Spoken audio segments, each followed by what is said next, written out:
So it's already the second month of Adar. As we all know, this coming Motzei Shabbos, for those of us who live outside of Jerusalem and for those of us in Jerusalem, Sunday night will be Purim. And a very festive, amazing, wonderful time. And we have a lot to celebrate. And we also have a lot to learn from the holiday. So that's what we're going to talk about. I would like to address two particular aspects of Purim. The name of this class is unPretentious Purim. And I want to discuss two things. One is how we can see through the Purim story in the Megillah, what is the source for our salvation, for Geula, for redemption of the Jewish people? Because Purim is certainly a holiday of redemption. It's a holiday when we were rescued and saved. And in fact, world Jewry was at grave risk because the ruling king, Achashverosh, ruled the entire known world. And we could all, just to extrapolate, if we'd imagined that all the Jewish people were in Europe in 1939, things would have been even more catastrophic. The second thing we're going to address is this idea of costuming and wearing costumes and the way we celebrate Purim, and hopefully one idea will dovetail to the other. I guess we're coming up on Purim, so I'm going to take the liberty of telling a joke that really gripped me about costumes. And it was a Black comedian. And it was shortly after the events in Cincinnati when, unfortunately, a young boy fell into the ape area. And the police gathered and they weren't sure what to do. And they waited. And then finally, at a moment of risk, they shot the gorilla that was about to harm him, and they rescued the boy, provoking tremendous controversy, which is a sign of our times. This was several years ago. But a comedian said, in an amazing insight, said the following thing, and just imagine I'm him for a second. Said, you can't even go to the zoo without seeing shooting nowadays. And the chief of police of Cincinnati, Ohio, following this incident, commented that this was the most difficult decision he ever had to make. Whereupon the comedian said, wow, I think I'm going to start wearing a gorilla costume myself. It's an amazing remark. And it gets us into the thought of what it means to wear a costume and what it means to present yourself to the world as something you're not. And costumes themselves, they are pretentious. Pretentious related to the idea of pretending, I guess. And I just a quick little share the screen here, of what costumes are all about. Can everybody see this? This is a little girl in a costume. Yeah. Getting ready for Purim several years ago. And you can see the smile on her face and the sense that she has of being something other than, or perhaps even more than, simply herself. And just for context, I'll share one more picture. This is a picture that's much older. Also a Purim play costume. This was a woman dressed up as a man playing a character. But when you look at the faces of people in costumes, you get that mysterious look. Like, who am I really? And of course, that's the masquerading that we know in classic opera and situations like that, where people adorn a costume. So we're going to get into all of this. Let's look at the Megillat Esther, which we read. We're going to read it on Saturday night and again on Sunday during the day. We read it twice. Same story, same ending, but we get to look at it two different times. And strikingly, the name of God doesn't appear in Megillat Esther. And that this is a feature of the Megillah which jumps out at us. A book of the Torah, a portion of the Tanakh, of our sacred text, not even mentioning God's name. And why? The concept being because God was hidden. Esther's name is related to God hiding God's face, so to speak. And we live at times where God is hidden. You know, Pesach is the time when we celebrate God's revelation. Shavuot, revelation at Sinai.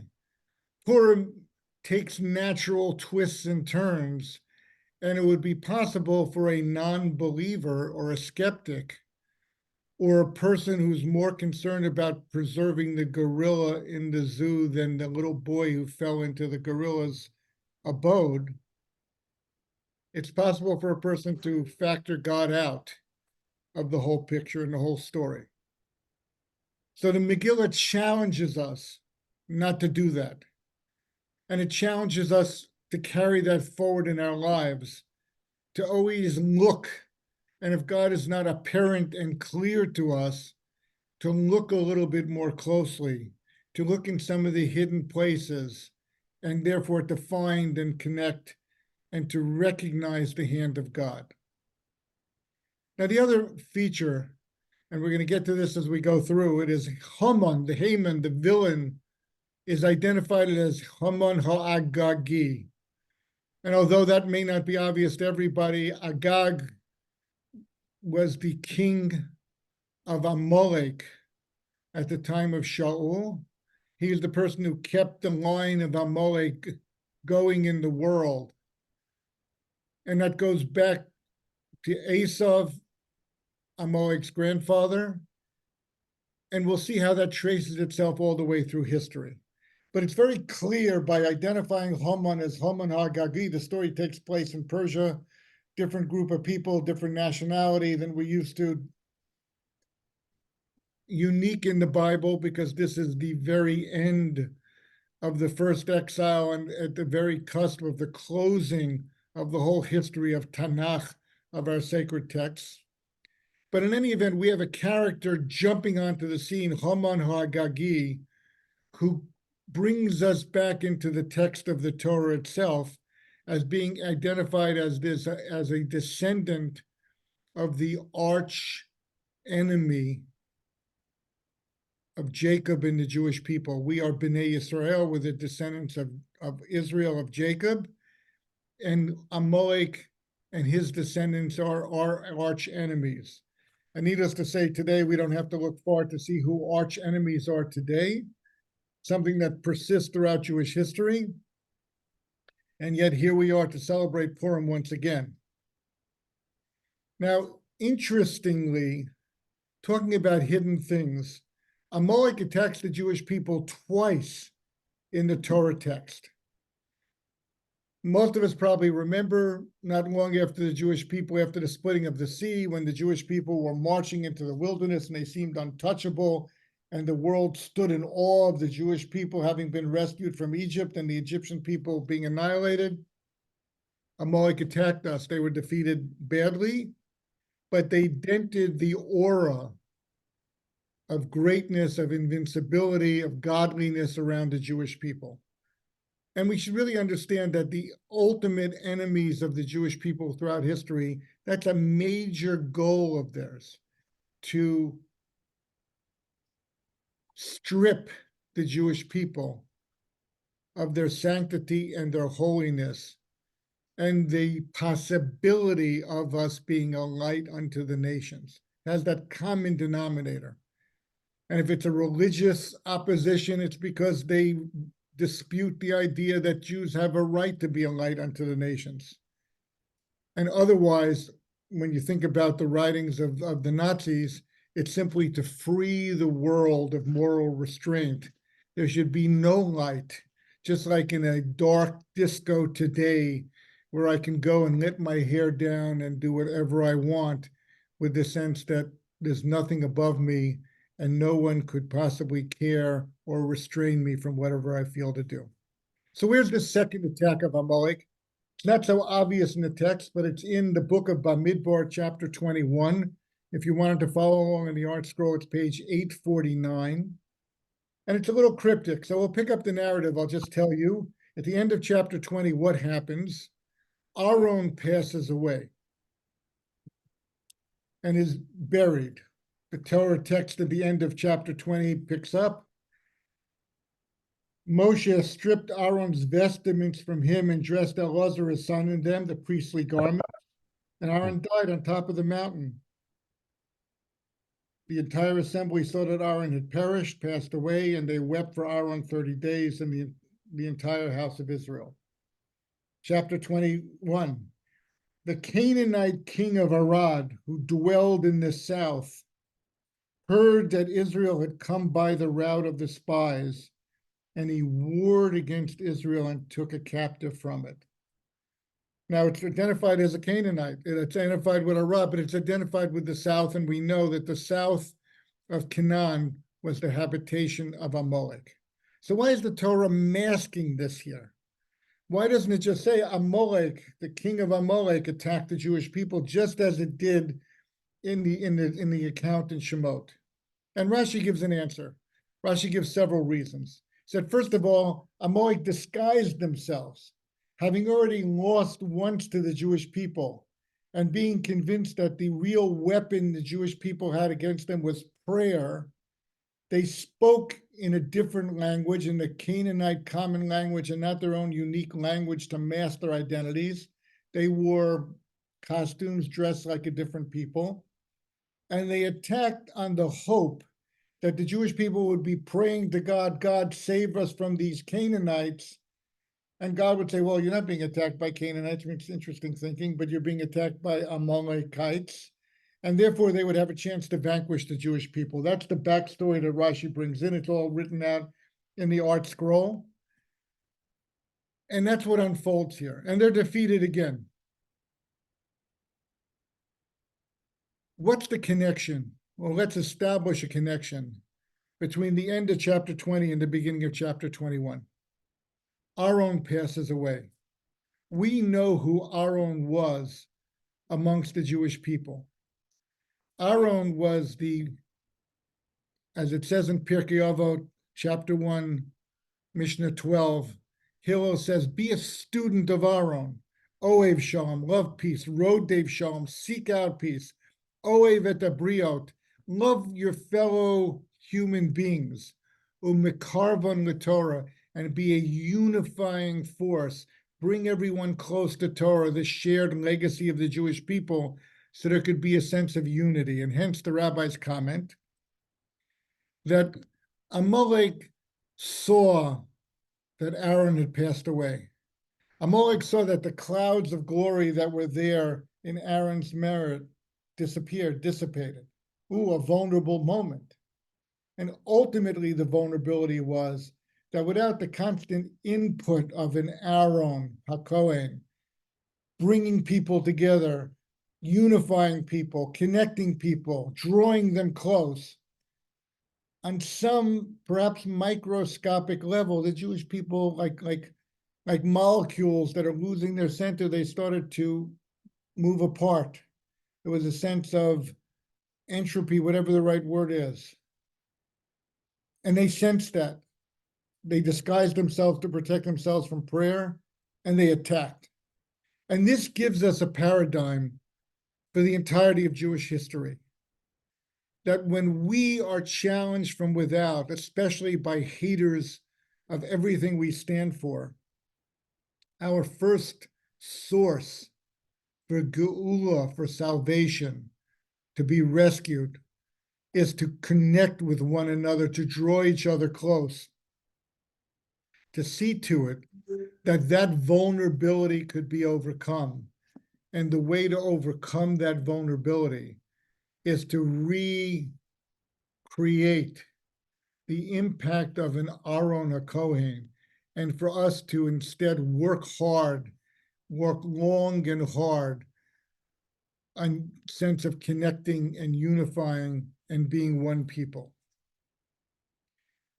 And this brings us to an interesting connection. Because a couple of weeks ago, we read Parshat Shikolim. And shekalim is when the Jewish people give the half shekel each once a year to support the communal offerings in the temple. Let's look at a statement from the Gemara about shekalim. And here it is in my notes. If you look in the Talmud on Megillah 13b, you find a very interesting comment from Reish Lakish.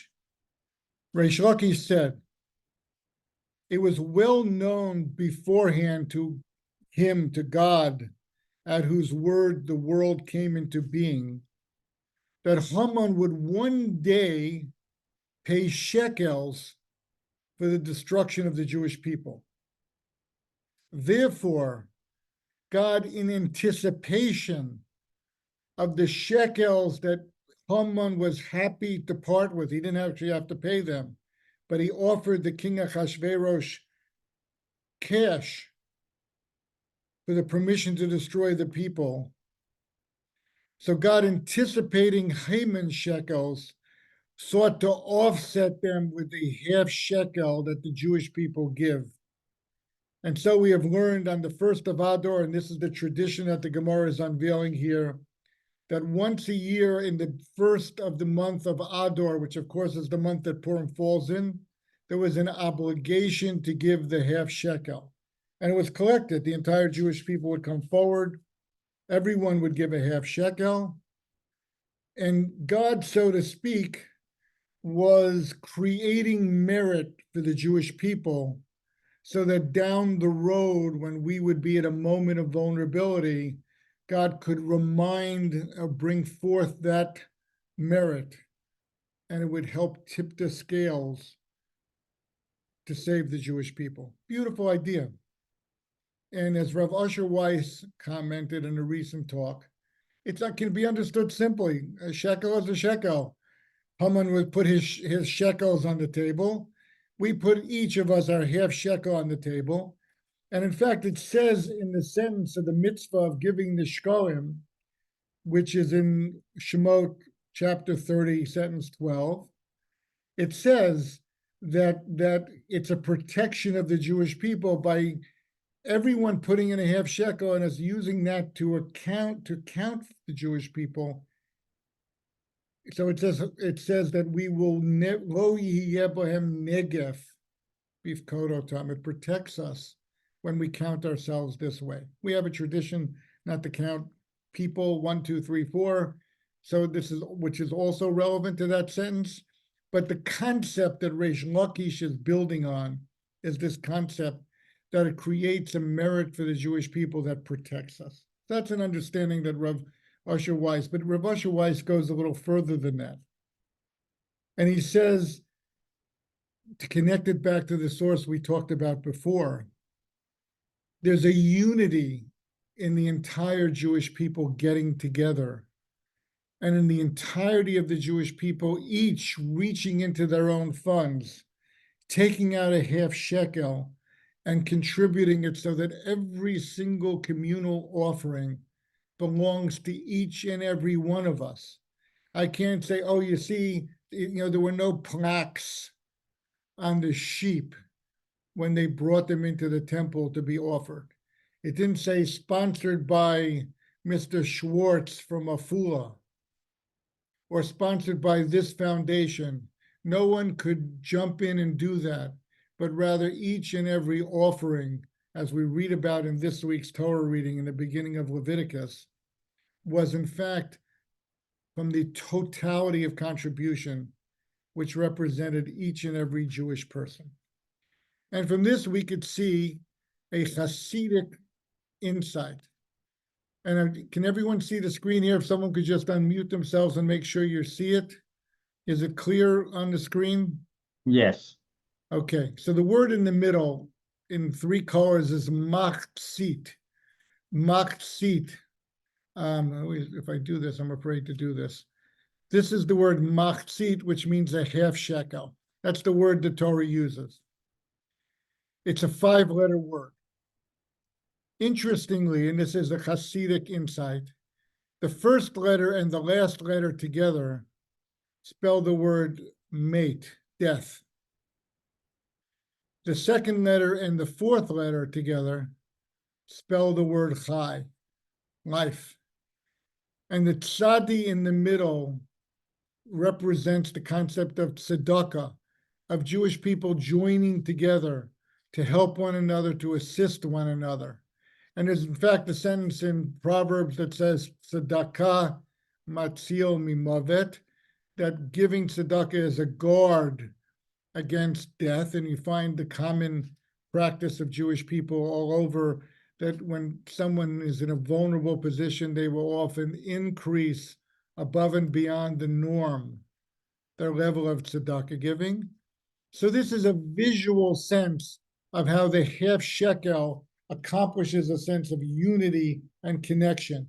It dispels death, it brings together life, and it animates the Jewish people in a way that in fact really does protect us from the kind of dangers and the kind of vulnerability that an Amalek or a hater of the Jewish people could pose. So this is something just to visually remember. Now I want to say something else about the Machzit HaShekel, and this will be the bridge into the second part of this class, and we'll try to move along here. Included in the mitzvah of giving the Machzit HaShekel is that the rich person cannot give more, and the poor person cannot give less. So one of the Musar commentaries says, well, we understand the poor person shouldn't give less because after all, we want to encourage him. You're a full member of the Jewish people. If we gave him an out to give less than a half shekel, he would feel diminished. He'd go to the temple and he'd say, well, everybody else has a part in these offerings except for me because I could only give a quarter of a shekel. So we insist that the poorest person give a half. But what about the rich person? What about the person who says, I love these offerings. I see how much they mean for the Jewish people. I want to give more. I want to give 1,000,000 shekels, and I don't want a plaque, and I don't want a desert, and I won't jump up and down and say, that's my ox, that's my sheep. Still not allowed. Absolutely not allowed. Because when it comes to the unity of the Jewish people, the core, the essence has to be people seeing, I'm a person, you're a person. I'm a member of the Jewish people, you're a member of the Jewish people. We're on even footing. We both count, we both matter, and we're both part of this Knesset Yisrael, this conglomeration of the descendants of Jacob. And that's who we are in our essence. So that's another aspect of the Machzit HaShekel, which really supports the statement of Reish Lakish when he says that this mitzvah is tied in to protecting the Jewish people from Amalek, and therefore the time to collect it is on Rosh Chodesh Adar, on the first day of Adar, so that we can create that added protection for the Jewish people going forward in advance of us celebrating Purim and reading the Megillah. But now we're looking at this idea of disparity or pretentiousness. The Machzit HaShekel includes within it a requirement that we don't pretend, or even if we are in fact more wealthy, we don't want to stand out. And this links us back in a very important, direct way to the origin of the hatred of Amalek, which of course goes back to the blessings that Isaac was ready to bestow on Esav, his firstborn child, and which in fact were taken by Yaakov, his second-born child. And just parenthetically, it shouldn't go without being noticed here, that Jacob, in presenting himself before his father, Yitzchak, Isaac, to get these blessings, he wears a costume. He's presenting himself as someone other than whom he really is. A significant factor here. And to cut to the chase here, when you look at Genesis 25:26, which describes the contention, the original contention between Jacob and Esau. When did that take place? It took place at the moment of their birth, where they struggled. Remember, the name Jacob comes from the fact that Yaakov was holding on to the heel of Esau, of his brother Esau, struggling to be the one who, in fact, comes into the world first. That's the origin of it. And Rashi there makes a comment, and I want to make more of this, and then we'll see where it takes us. Rashi says something. Rashi says, the fact that Esau was born first, in fact, points to the fact that Jacob was conceived first. And he gives a allegory. If you place two balls into a tube, the one you put in first comes out second. What's Rashi talking about here? So in an interesting, perhaps homiletical way, he's talking about the following idea: that it was really clear from a spiritual level, and these were spiritual blessings they were contending over, that Jacob deserved them, that he was the Bechor. After all, he purchased the birthright from his brother with the soup, and we don't want to go back to the whole narrative, but there were many, many, many reasons, and it was certainly very clear to Rivka, who could see the whole picture unfolding in front of her, and who had a prophecy from the time she was pregnant, that Jacob was the spiritual heir of Abraham and Isaac, and therefore the spiritual blessings need to abide by him, even if it involved him costuming himself in order to acquire them. So what does this point to? It points to something which is really borne out in the Medrash, and it's going to sound very harsh here, but there's a sentence in Jeremiah that says at the end of days, and I can tell you where it is for the record.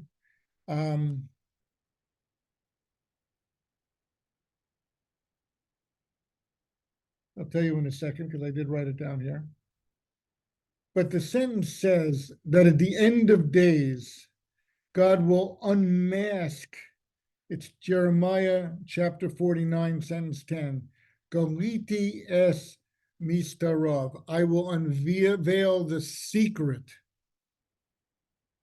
the hidden truth about Esau in a way that will quiet all of the opposition to the Jewish people, all of the uncertainty, and make it absolutely clear that the Jewish people today, the descendants of Jacob, are the spiritual heirs.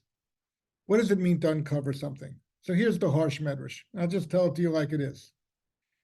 The medrash says in Vayikra Rabbah 13:5, says that what animal does Esau compare to? He compares to a chazir, to a pig. Medrash here isn't calling anybody a name. It's not, this is not schoolyard banter. But what the Medrash goes on to say is that what's unique about the chazir? The chazir is the only species of animal that has split hooves, but doesn't chew its cud, and therefore is not kosher. And every time the chazir rests, it puts its paws out in front of it consistently, as if to say, look at me, I'm kosher, I'm right, I'm morally justified. You can trust me, accept me, embrace me. And therefore I'm putting forward, as other animals do not do, I'm putting forward this symbol of kashrut that's in my body. But of course, we all know that one symbol, split hooves, without the second chewing its cud, is invalid, is not kosher. So therefore, what's going on here? What is the Medrash saying? The Medrash says here that Esau has the capacity to take a perspective, even in a realm of spirituality where they may not be educated and they may not have the legacy of an Abraham and an Isaac, and stay with that position throughout history. keep the split hoof out in front of them and demand the sense that I am to be morally respected, I am morally correct, and no force on earth is going to convince me otherwise. And this becomes the essence of the contention between ultimately Amalek and all the haters of the Jewish people and the Jewish people ourselves. There's always an insistence that morality is against the Jew, that morality is on the opposite side. Esav, no force on earth could convince Esav that he was not, in fact, the spiritual heir of his father Isaac and his grandfather Abraham. And after all, he respected them very much. We know from the perspective taught to us by God in the Torah that the opposite is the case. So where does this leave us? In brief, the Talmud again in Megillah 12a, an interesting discussion. Shimon Bar Yochai, the mystical sage of the Talmudic, of the Mishnah period, asked the question to his students, why do you think the Jewish people deserved annihilation at the time of the Purim miracle? And there's a back and forth, a discussion, this, that. He ultimately answers and teaches them, they appeared to worship idols 68 years before, when they were captured and brought down by Nebuchadnezzar into exile. And they appeared to place their allegiance to the king Achashverosh ahead of their allegiance to God when they attended the festival and the feast thrown by Achashverosh, recorded at the beginning of the Megillah, which takes place 9 years before the miracle of Purim takes place. So again, what is Reb Shimon Bar Yochai doing here in essence? He's saying that, again, the vulnerability of the Jewish people was to misrepresent ourselves, to live with a moral inconsistency, to present ourselves to the world, okay, we're being demanded to worship idols, we'll appear as though we worship idols. The king wants to gather all the citizens of Shushan together to celebrate his corrupt kingship. We'll go to the party. We fall into that trap that really is the costume of Esav, and ultimately the mantle worn by Amalek, of pretending to have moral leadership, when in fact it doesn't really represent us on the inside out. It's not, we're not true to it. So this narrative brings us to the point of us questioning, who are we really? We're going to celebrate Purim. We put on costumes. We look in the mirror and say, oh, for today, I'm a pirate. For today, I'm King Tut. For today, whatever we want to choose. For today, I'm Little Red Riding Hood. And nobody's going to tell me that I'm not, because that's the way I see myself. That's the way I'm choosing to see myself. That's the way my mommy dressed me up for today. And therefore, that's who I am. That's a big danger. It's a danger. It's a vulnerability. It's the way of life of those people who ultimately side against the Jewish people's light that comes into the world. And it's a vulnerability that we have to avoid at all costs in order to stay true to our mission and in order to merit God's protection and God's salvation. I'll give you a case in point. You look at the Torah where it prohibits deceptive weights and measures. The ultimate misrepresentation, you come into my store and you say, I want a pound of flour. I say, sure. I take my bag of flour, I fill up a container. I take my false weight, which is really 3/4 of a pound. I put it on the other side of the scale. I say, okay, look, it balances. Look at this. And you pay me the full price for a pound of flour, and I pocket the difference.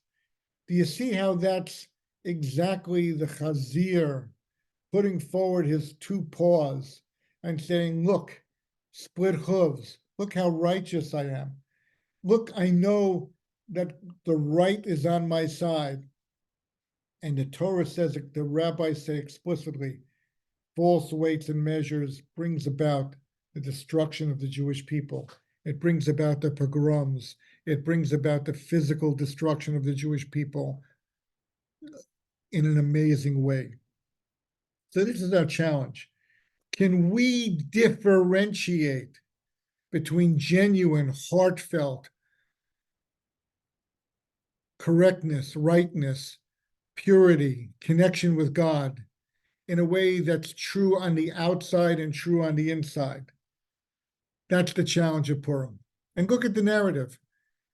People were quick to say, you know why the Jewish people are going to be destroyed? Jews were saying that because Mordecai wouldn't bow down. He wouldn't pretend to honor Haman by bowing down to him.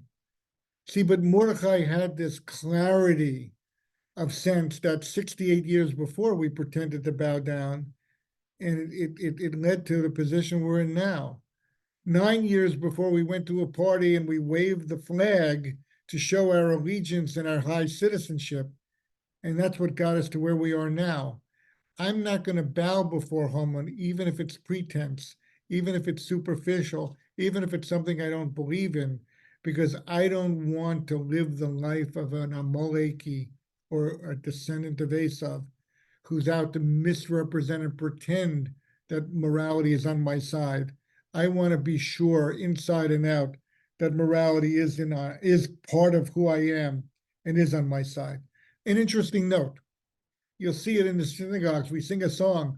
We yell out, Baruch Mordechai, blessed is Mordechai, Orur Haman, cursed is Haman.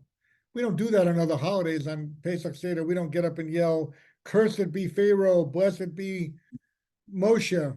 What are we doing on Purim? Because we want to assert a sense of moral clarity.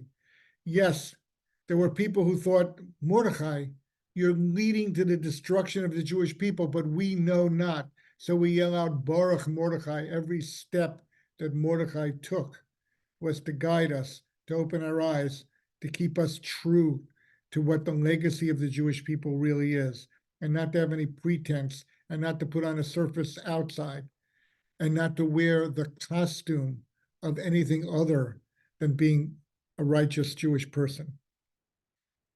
Orur Haman. Haman went to the king properly and said, I'll pay you. Here are my shekels. I don't want a freebie here. I think I'm doing a big mitzvah by wiping out the Jewish people, and I'm willing to contribute. I'm willing to make the king rich because of it. We have our shkolim to offset his shekels. This is the threat.